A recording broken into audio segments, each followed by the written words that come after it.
मैं हूँ आपका होस्ट सलीम बिन मोहम्मद रफ़ी और यह है मेरी यूट्यूब चैनल ज़मीर यूनिवर्सल। मैं आज आपको वो हिंदुस्तान, ख़ास तौर पे नरेंद्र मोदी का हिंदुस्तान, जो गुज़श्ता 8 साल से ये बार बार ये जो बुचर गुजरात का, जो नेतन्याहू का बाप है, जो क्रूएलिटी में, जो रेसिज्म में, वो ज़ायनिज़्म का है और ये आरएसएस का है। इसके खून में है कत्ल करना, इसके खून में है नफ़रत, इसके खून में है कि ये एक हिंदू की औलाद तो ये हो ही नहीं सकता। इसलिए नहीं हो सकता कि हिंदू तो स्वाय राम राम के कभी वो ना लड़ा, ना झगड़ा, ना कुछ।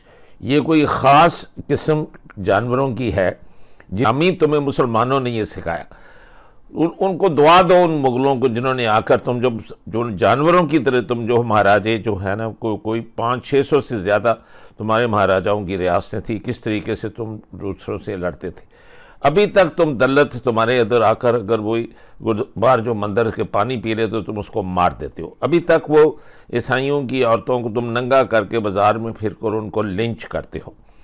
जानवर भी नहीं ये करते। तुम जंगल में जाकर देखो, वो भी देखोगे कि अपनी जो स्पीसीज के साथ कभी ये नहीं करते। तो तुम तो एक हाइना, जो जंगली वो कुत्ते होते हैं, उनसे भी बदतर हो। और मैं वो तुम्हारा जो वो इंटरव्यू है उस लड़की के साथ जो तुम्हें कह रही है कि 2.5 मिलियन जो हैं उधर, यानी 250 मिलियन से ज़्यादा मुसलमान जो हैं, मोर देन 30% जो पॉपुलेशन उसकी है हिंदुस्तान की, वो मुसलमानों की है। किसी पता नहीं किसकी औलाद में तुम्हें कहूँ कि तुम इंसान तो हो ही नहीं सकते, कि तुम्हें एटम बम जिसने दिया वो मुसलमान, तुम्हें जो बात करनी सिखाई मुसलमान, तुम्हें नहाना सिखाया मुसलमान। तुम जाकर हर बात तुम जगह देखो उनकी, जितने तुम्हारे पूरे हिंदुस्तान की एक एक गली उठाकर देख लो, जितने तुम्हारे आइकॉन्स हैं सब वो मुगलों के वहाँ पे छोड़े हुए हैं। और तुम इस तरह की बकवास करते हो और अब खुद तुम कहते हो कि तुम्हारा वो दुबई में मंदिर बना दें मुसलमान, हम कि ताकि वो जो गए हुए हैं, और उनकी ज़रा फराख दिली देखो कि उन्होंने मंदिर बना दिया कि वो अपनी इबादत कर सकें। और यहाँ तुम अपने मुसलमान बासियों को जो हज़ारों साल से वहाँ रह रहे हैं, पहले उनके लिए कानून बनाते हो सिटीज़नशिप, और उनको कहते हो कि जी मुसलमान नहीं हम आ सकते उनको शहरियत, बाकी तुम अपने बाप को भी दे दोगे उनको। तुम हो कौन? और अब तुम्हारी वक्त आ गया, जैसे नेतन्याहू उधर कर रहा है ना, इस तरह से ये जो इस मोदी ने जो नफरत का बीज बोया है ना। और जब भी किसी मुल्क के अंदर एक कमज़ोर जो है अपोजिशन आती है या कमज़ोर हुकूमत आती है, जिस तरह इस वक्त मौजूदा जो आप उसके वो स्लीपी जो उसके जो बाइडन का आया है कि जिसके वो पीछे से वो उसको रोज़ाना किक्स मारता है नेतन्याहू, और देखो पूरी दुनिया उसके मुंह पे थूक रही है। जिस तरह यहूदियों की कब्रें उखाड़ के जिस तरह उनकी नफरत है, इस तरह से तुम्हारी जो समाधि हैं, इस तरह से जो है तुम अपने मर्दों को जलाते हो, इस तरह से जब तुम उनको गंगा में बहाते हो, इस तरह से वो तुम्हें वो देखना फाड़ फाड़ के तुम्हारे साथ हशर क्या करते हैं। और तुम वही अब उनको, जब तुम खुद उनको दावत दे रहे हो कि हमाद की तरह वो जहाँ जैसे उन्होंने किया है, अब मुसलमान जो है वो उठ पड़े हों, सिख उठ पड़े हैं, दलित उठ पड़े हों, क्रिश्चियंस उठ पड़े हों, तमाम माइनॉरिटीज़ उठ जाएं और वो उठकर उसी तरह इंडिया के पूरे नीचे वो टनल्स के शहर बनाएं और तुम्हारा वो हशर करें जो इस वक्त गुज़श्ता 6 महीने से इस वक्त तुम्हारे सामने वो ज़ायनिस्ट स्टेट में हो रहा है। तुमने ये एक आरएसएस बनाई और तो उन्होंने वो जो ज़ायनिस्ट कांग्रेस जो थी पहले होल्ड की। तो फिर सिमिलैरिटीज़ देखो, और देखो तुम जब किस अफ्रीका के मुसलमानों को, तुम मलेशिया के मुसलमानों को जो वहाँ पढ़ने के लिए आते हैं, तुम अपनी करतूत देखो तुम क्या कर रहे हो। और मैं उन हिंदुस्तानियों को कहता हूँ कि अगर आपने अपने मुल्क को बचाना है तो इस आदमी को, मनहूस को, जिसका नाम नरेंद्र मोदी है, जिसने ये नफरत के बीज बोए हैं, जो बीजेपी ने किया है, जिस तरीके से उसने लिंचिंग, उसने काउ हैंडलर, जिस तरीके से उसने ट्रिपल तलाक, जिस तरीके से उसने सिटीजनशिप एक्ट, जिस तरीके से उसने कंसंट्रेशन कैंप, मैं गिनता जाऊं तो इसकी तादाद कभी कम नहीं होगी, उसने किया है। इस आदमी से अपनी जान छुड़ाओ।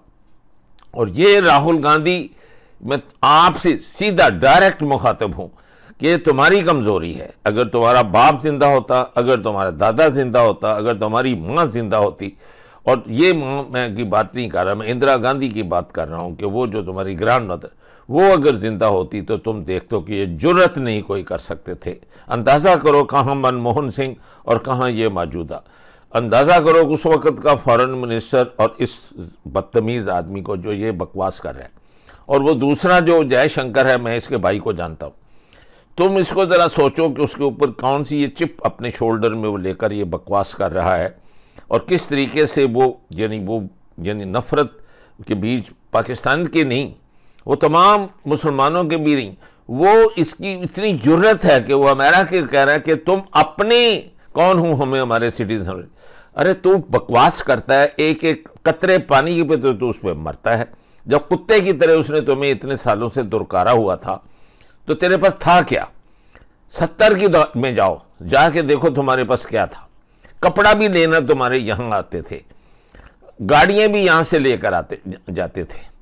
तो अब तुमने 4-5 आदमियों को जो सारी दुनिया का मगरमच्छ की तरह उन्होंने पेट भर लिया है, और अब उसी पेट के उसी को इसने चोरी करके ये बदमाश गुंडा बन के, जिसने यहाँ पाकिस्तान में शरीफ हैं, जरदारी हैं, भुट्टी हैं, इस तरह के जैसे यहाँ चोर हैं, और इस तरह जैसे कुछ यहाँ जो आर्मी के लोग हैं और ब्यूरोक्रेट हैं, ये सिर्फ एक अदारा नहीं है, जुडिशरी है।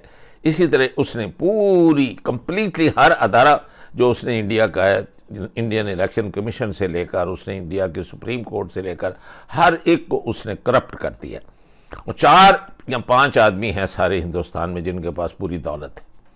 देखो किसानों के साथ इस आदमी ने क्या किया है, क्या उनकी प्रोड्यूस को ये उनको दे रहा है, सिखों को किस तरह तकसीम किया है, किस तरह मुसलमानों को इसने तकसीम किया है, किस तरह से, मैं बता रहा हूँ, इसकी नफरत की इंतहा देखो।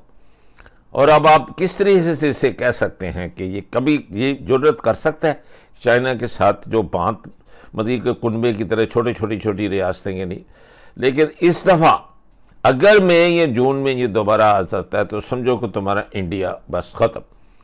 तो इंडिया जो नरेंद्र मोदी का इंडिया है ना, इस बुचर का has no right to exist. ऐसे जैसे कि इसराइल जो नेतन्याहू का इसराइल है, जो कि इस वक्त जो जिस तरह के वो जुल्म ढा रहा है गाज़ा के, उनको स्टार्व कर रहा है, भूखे मार रहा है, उनके बम्बार्डमेंट कर रहा है, उसका इसराइल का has no right to exist. इस तरह India has no right to exist.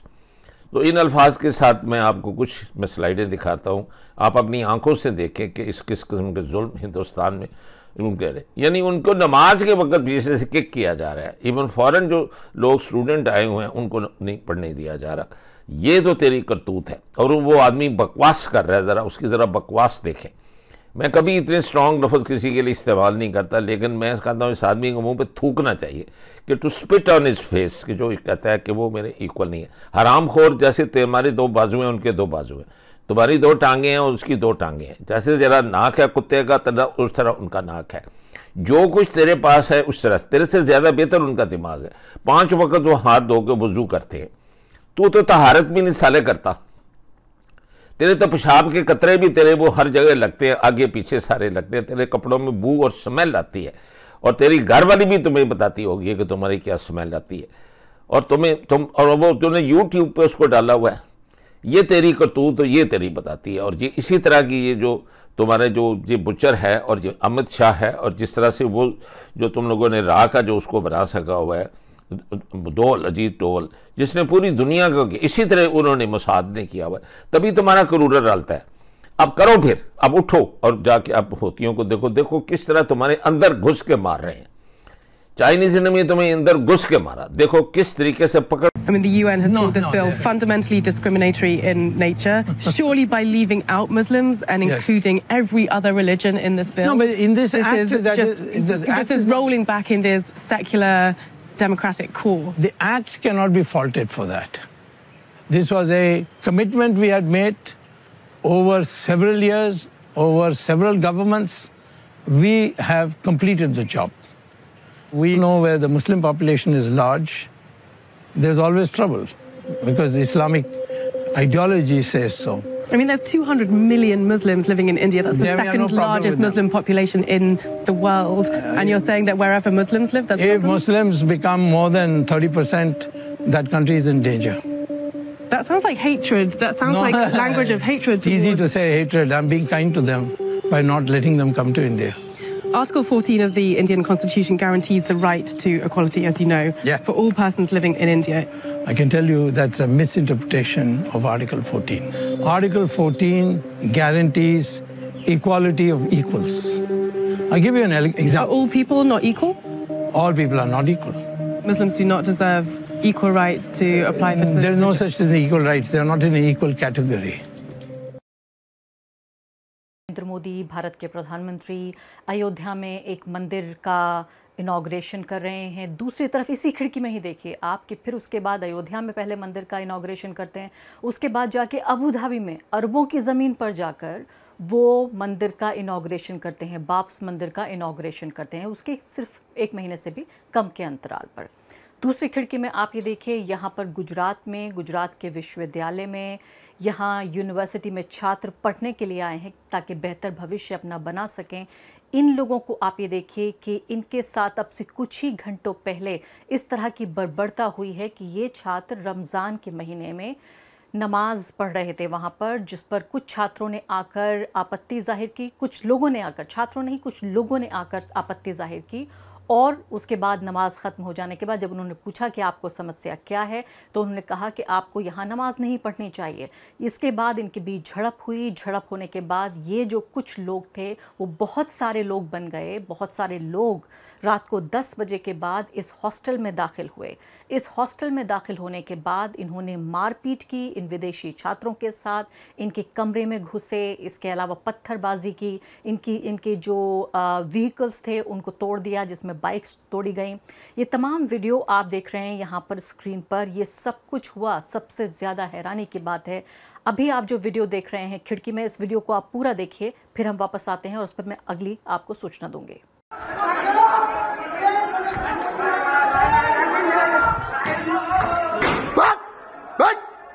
Good.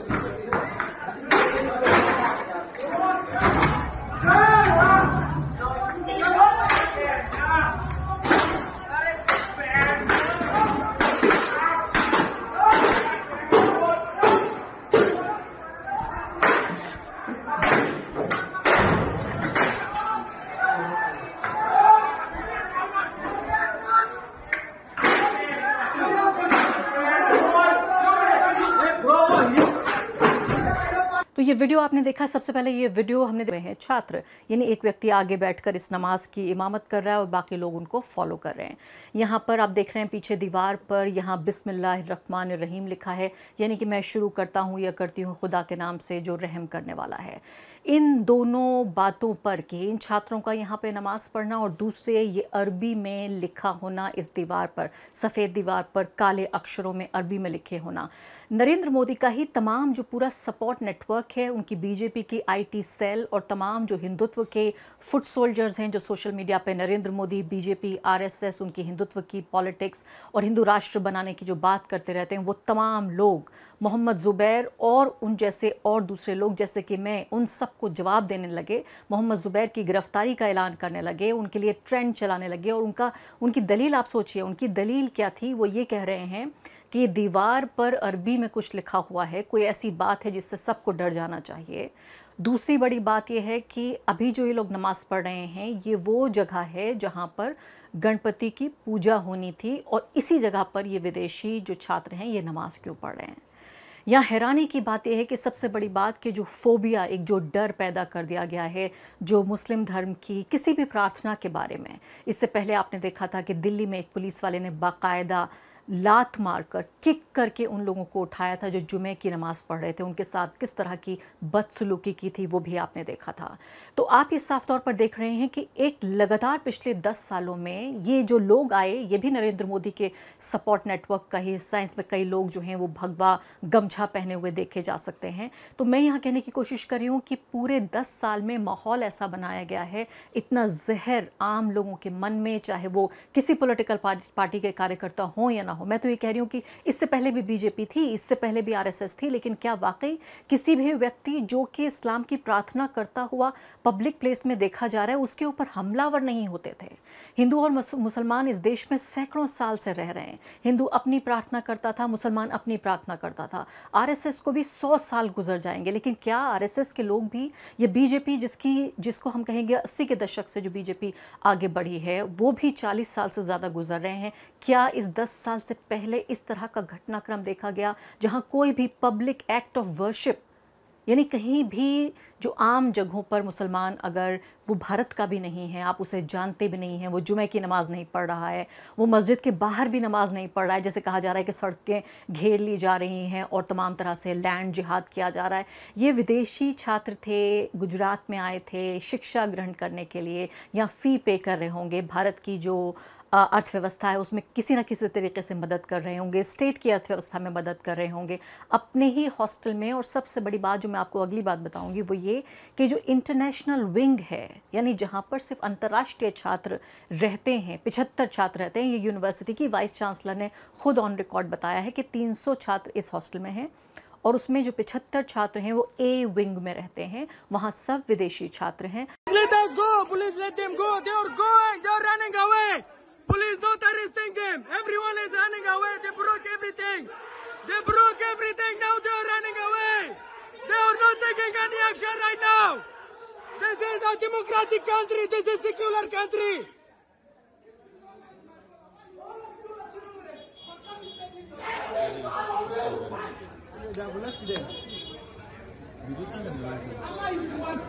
तो इस वीडियो में आपने देखा कि किस तरह से ये जो अंतर्राष्ट्रीय छात्र थे चिल्लाते रहे, कहते रहे कि देखिए पुलिस यहाँ पर खड़ी हुई है, इसके बावजूद कुछ नहीं कर रही है। लेकिन वो खड़ी हुई पुलिस, उन्होंने गुंडों को जाने दिया। ऐसे में कुछ ही घंटों के भीतर पुलिस कैसे हरकत में आई और क्यों उसने लोगों को गिरफ्तार किया, क्या इसके पीछे पूरे तरीके से हम देखें तो एक अंतर्राष्ट्रीय, एक तरह से इंटरनेशनल डिप्लोमेटिक मामला था कि ये नहीं चाहते थे कि ये पूरा मामला अंतर्राष्ट्रीय बन जाए और इसलिए ऐसा हुआ। मैंने दीपल त्रिवेदी जो कि वरिष्ठ पत्रकार हैं, अहमदाबाद में रहती हैं, मैंने उनसे बातचीत की कि आखिर इतनी जल्दी पुलिस के हरकत में आने की क्या वजह वो देखती हैं। Till this all happened, the Gujarat University tried to initially dismiss it all as some sort of internal hostile rivalry, but we now know that the localites, 5 of them have been arrested so far. None of them is a hostilite. All of them are localites. They are all residents of Ahmedabad. We do not know their political and religious affiliation as of now. But we do know that this seems to be a premeditated action. Why? Because the foreign students had earlier drawn their attention about similar threats to their study abroad program coordinator, Rawal. Rawal has been replaced with immediate effect by Gujarat University officials. But all this happened only after the Ministry of External Affairs intervened. The MEA realized that how this incident could snowball into a diplomatic crisis. And the Ahmedabad police also gauged the sensitivity of the case since it involved international Muslim students. But the university was not quick enough. Even the ABVP, the student wing of the BJP, has criticized the Gujarat University and its hostel authorities for not paying adequate attention to the needs of these foreign students and how this incident has embarrassed the entire country and has tarnished the reputation of India. But we even shudder to think what would have happened if it did not involve international students but maybe some Indian Muslims. अब आप मुझे ये बताइए कि ये जो BJP IT cell के लोग हैं, इनका पूरा जो सपोर्ट नेटवर्क है सोशल मीडिया पर, जो जुबैर के अरेस्ट करने की बात कर रहा था और मेरे ट्वीट में गुजरात पुलिस को अटैक कर रहा था कि देखिए ये फेक खबरें फैलाई जा रही हैं, उनसे एक बहुत ही बुनियादी सवाल पूछा जाए। वो बुनियादी सवाल ये है कि क्या इंटरनेशनल विंग के एक ही स्पॉट पर वहाँ गणपति की पूजा के लिए क्या पूरा साल रिजर्व है? पहली बात, सवाल नंबर 1, क्या किसी भी पूजा के लिए कोई स्थान रिजर्व किया जा सकता है एक ऐसी जगह पर जो मंदिर नहीं है, मस्जिद नहीं है, चर्च नहीं है और कोई और तरीके का कोई प्रार्थना का स्थल नहीं है? क्या उसको रिजर्व किया जा सकता है? दूसरी बड़ी बात कि क्या गणपति के पूजा का कोई ख़ास ये जगह थी, यानी ख़ास कोई ये समय है कि इस समय गणपति पूजा हो रही है? पॉइंट नंबर 3 कि क्या उस जगह पर जहाँ इंटरनेशनल छात्र रहते हैं वहाँ पर क्यों गणपति पूजा के लिए ये जगह रिजर्व थी? तमाम तरह से जो सवाल हैं उनका जाहिर है कोई जवाब नहीं है, क्योंकि तर्क का कोई तर्क हो सकता है, उसके जवाब में कोई तर्क हो सकता है, लेकिन कुतर्क का क्या जवाब दिया जाएगा? अब इसमें अच्छी बात यह है, इस तमाम बुरी खबर के बीच कि पुलिस ने मुकदमा दर्ज कर लिया है और कम से कम 2 लोगों को गिरफ्तार किया है। ये अच्छी बात है कि वो राष्ट्र, वो देश जो कभी लोकतंत्र नहीं रहे, वहाँ लोग वोट नहीं करते, वो पूरे तरीके से एक तानाशाही सरकारें हैं वहाँ पर जो सिर्फ़ और सिर्फ एक परिवार के ज़रिए चलाई जाती हैं। वहाँ हम उम्मीद बहुत कम करते हैं। जो अरब देश हैं उनसे बहुत कम उम्मीद होती है, क्योंकि वो धर्म के आधार पर ही पूरा देश चलता है, यही उनके देश का सिस्टम है। वो कोई धर्मनिरपेक्ष लोकतंत्रवादी देश नहीं है, वो कोई उदारवादी देश नहीं है, लेकिन वो भी अपने दिल, दरवाजे और दिमाग, अपने दिल, दिमाग और दरवाजे, दामन, बाहें सब कुछ खोल रहे हैं कि आइए हमारे देश में आपका स्वागत है। इसीलिए अरबों की धरती पर अब हिंदू मंदिर बनाए जा रहे हैं, जो बहुत अच्छी बात है। पहली बात तो ये कि पहली बात कि कोई नया पहला मंदिर नहीं है, लेकिन अभी भी जो नया मंदिर बनाया जा रहा है बहुत मजबूत ये मंदिर बनाया गया है, जो सैकड़ों साल तक इसी तरह टिका रहेगा। सबसे बड़े जो जहाँ सबसे ज़्यादा हिंदू आबादी है जिस देश में, उस देश के प्रधानमंत्री को बुलाकर बाकायदा एक गुडविल जेस्चर के तौर पर उनको बुलाया गया, उनसे उद्घाटन कराया गया। अब मुझे भी अच्छा लगेगा एक नागरिक के तौर पर, एक ऐसे देश के वासी के तौर पर जहाँ बहुसंख्यक हिंदू आबादी है, कि मेरे ही देश के जो लोग हैं जो रोज़ी रोटी की तलाश में दूसरे देशों में जा रहे हैं, अब उनके धर्म को, उनकी धार्मिक पहचान को, एक तरह की गरिमापूर्ण उनका अस्तित्व होगा। वो सब अपने त्योहारों पर, होली, दिवाली, जो भी त्यौहार होंगे, पूजा पाठ के लिए मंदिर जा सकेंगे, वहाँ जाएंगे, उनके अस्तित्व को एक तरह से एक गरिमा मिलेगी। बड़ी अच्छी बात है, ये बात हुई। लेकिन उसी के बरक्स आप देखिए कि यहाँ पर छात्र जो पढ़ने आए हैं उनके साथ उन्हीं की यूनिवर्सिटी में, उन्हीं के हॉस्टल में किस तरह का ये पूरा सुलूक किया जा रहा है। जो गुजरात यूनिवर्सिटी की वाइस चांसलर हैं डॉक्टर नीरजा गुप्ता, उन्होंने स्थानीय मीडिया से बातचीत करते हुए ये कहा कि छात्रों के बीच एक तरह की कल्चरल सेंसिटिविटी पैदा करनी होगी। उन्होंने कहा कि ये फॉरेन स्टूडेंट्स हैं जो कि, और जब आप बाहर जाते हैं तो आपको सीखना होता है कि कल्चरल सेंसिटिविटी क्या होता है, और स्टूडेंट्स को these students need an orientation, यानी एक तरह से उन्हें सीख की ज़रूरत है। हम इनके साथ बैठेंगे और इनको कल्चरल ओरिएंटेशन देंगे। अब ये समझिए आप कि कल्चरल ओरिएंटेशन किसको देंगे? उन्हीं छात्रों को। यानी वो ये कह रहे हैं कि एक तरह की सांस्कृतिक संवेदनशीलता की ज़रूरत है। किनको? वो लोग नहीं जो पिटे हैं, पीट रहे हैं, बल्कि उन लोगों को जो पीटे गए हैं, क्योंकि जाहिर है छात्र तो वही हैं, उसी यूनिवर्सिटी की ये वाइस चांसलर हैं। तो ये किस तरह का बयान दे रही हैं? कह रही हैं कि कल्चरल सेंसिटिविटी समझने की ज़रूरत है। मैं तो नहीं समझ पा रही, हो सकता है आपने समझाओ कि क्या कहने की कोशिश कर रही हैं। अंग्रेज़ी में भी पढ़ देती हूँ। ये NDTV ने रिपोर्ट किया है। उन्होंने कहा है कि ये वो प्रधानमंत्री हैं, ये वो सरकार है जिसके गृह मंत्री, जिसके प्रधानमंत्री बाकायदा सीना ठोक के ये कहते हैं कि देखिए हम इतने करुणा भाव से भरे हुए लोग हैं, हमारा राष्ट्र, हमारी सरकार नरेंद्र मोदी के नेतृत्व में इस कदर मजबूत और इतनी करुणामय है कि हम न सिर्फ के अपने देश में बल्कि विदेश में भी जो अल्पसंख्यक हैं और जो शिकार हैं धार्मिक प्रताड़ना का, उनको हम शरण देना चाहते हैं अपने देश में। अब आप ये देखिए कि अपने देश के लोग जो अपने देश के अल्पसंख्यक हैं, पहली बात तो उनके साथ किस तरह की जुल्म ज़्यादती हो रही है आपको पता है, किस तरह से मुसलमानों के साथ, ईसाइयों के साथ, सिखों के साथ तमाम तरह की ज़्यादतियों की हम लगातार घटनाएं सुनते रहते हैं। अब इतना ही काफ़ी नहीं था तो दूसरे देश से आने वाले जो लोग यहाँ पर, जैसे मैंने कहा कि हमारी अर्थव्यवस्था में भी एक तरह से वो इजाफा करते हैं, वो मदद करते हैं। अब उन लोगों को भी सिर्फ इसलिए क्योंकि आप इस्लाम की नफ़रत, एक धर्म की नफ़रत में इतने अंधे हो गए हैं कि आपको समझ में नहीं आ रहा कि ये व्यक्ति उज़्बेकिस्तान से आया है, अफ़गानिस्तान से आया है, साउथ अफ्रीका से आया है, ये व्यक्ति ताजिकिस्तान से आया है, ये व्यक्ति कहाँ से आया है, मार्स से आया है, लेकिन आपको तो नफ़रत करनी है क्योंकि आपको पिछले 10 साल में सिर्फ नफ़रत करनी सिखाई गई है। आपको अपना धर्म मानने के लिए ऐसा लगता है कि प्री कंडीशन, एक शर्त ये रख दी गई है कि आप अच्छे हिंदू तब तक नहीं माने जाएंगे जब तक आप मुसलमान से नफ़रत ना करें, जब तक कि आप ईसाई से नफ़रत ना करें। और यहाँ नफ़रत से आगे बढ़ के अब हिंसा पर उतारू हो गए ये लोग।